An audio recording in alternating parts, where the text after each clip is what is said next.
जो सब जीवों के लिए रात्रि है, वह आत्म संयमी के जागने का समय है, और जो समस्त जीवों के जागने का समय है, वह आत्मनिरीक्षक मुनि के लिए रात्रि है। तात्पर्य: बुद्धिमान मनुष्यों की दो श्रेणियां हैं। एक श्रेणी के मनुष्य इंद्रिय तृप्ति के लिए भौतिक कार्य करने में निपुण होते हैं, और दूसरी श्रेणी के मनुष्य आत्मनिरीक्षक हैं, जो आत्म साक्षात्कार के अनुशीलन के लिए जागते हैं। विचारवान पुरुषों या आत्मनिरीक्षक मुनि के कार्य भौतिकता में लीन पुरुषों के लिए रात्रि के समान है। भौतिकतावादी व्यक्ति ऐसी रात्रि में अनभिज्ञता के कारण आत्म साक्षात्कार के प्रति सोए रहते हैं। आत्मनिरीक्षक मुनि भौतिकतावादी पुरुषों की रात्रि में जागे रहते हैं। मुनि को आध्यात्मिक अनुशीलन के क्रमिक उन्नति में दिव्य आनंद का अनुभव होता है, किंतु भौतिकतावादी कार्यों में लगा व्यक्ति आत्म साक्षात्कार के प्रति सोया रहकर अनेक प्रकार के इंद्रिय सुखों का स्वप्न देखता है, और उसी सुप्तावस्था में कभी सुख तो कभी दुख का अनुभव करता है।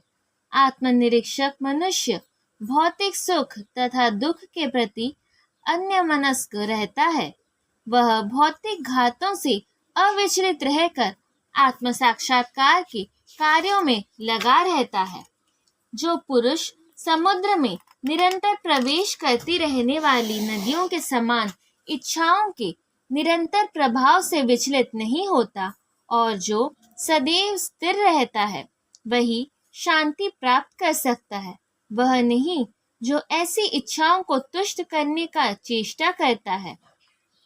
तात्पर्य: यद्यपि विशाल सागर में सदैव जल रहता है, किंतु वर्षा ऋतु में विशेषतया यह अधिकाधिक जल से भरता जाता है, तो भी सागर उतने पर ही स्थिर रहता है।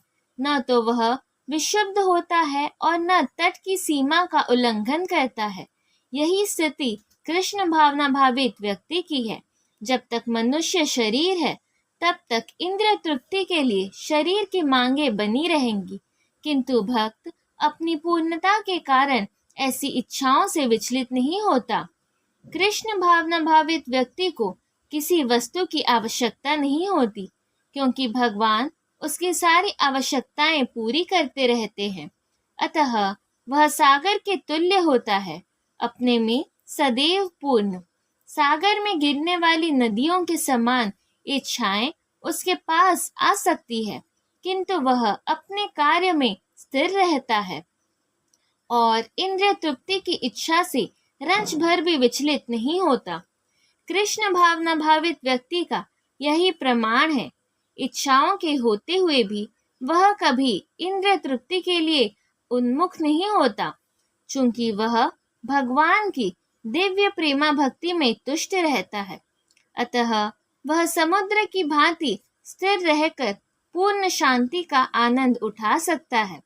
किंतु दूसरे लोग जो मुक्ति की सीमा तक इच्छाओं की पूर्ति करना चाहते हैं, फिर भौतिक सफलताओं का क्या कहना, उन्हें कभी शांति नहीं मिल पाती। कर्मी, मुमुक्षु तथा वे योगी सिद्धि के कामी हैं, ये सभी अपूर्ण इच्छाओं के कारण दुखी रहते हैं। किंतु कृष्ण भावना भावित पुरुष भगवत सेवा में सुखी रहता है और उसकी कोई इच्छा नहीं होती। वस्तुतः वह तो तथाकथित भवबंधन से मोक्ष की भी कामना नहीं करता। कृष्ण के भक्तों की कोई भौतिक इच्छा नहीं रहती, इसलिए वे पूर्ण शांत रहते हैं।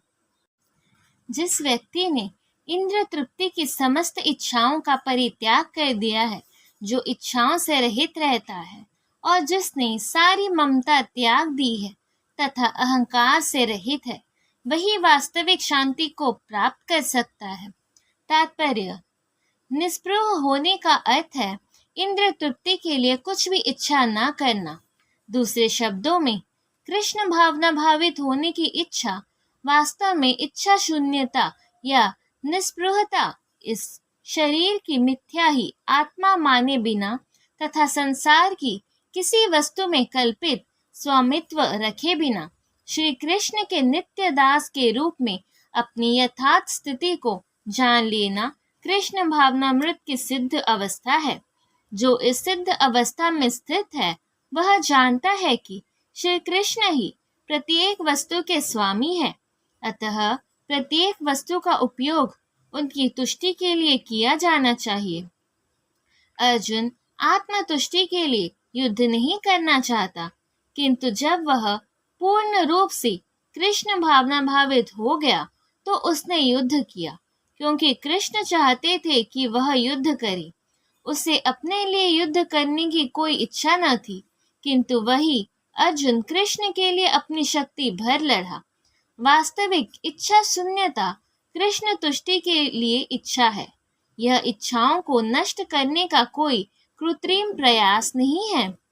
जीव कभी भी इच्छा शून्य या इंद्र शून्य नहीं हो सकता, किंतु उसे अपनी इच्छाओं की गुणवत्ता बदलनी होती है।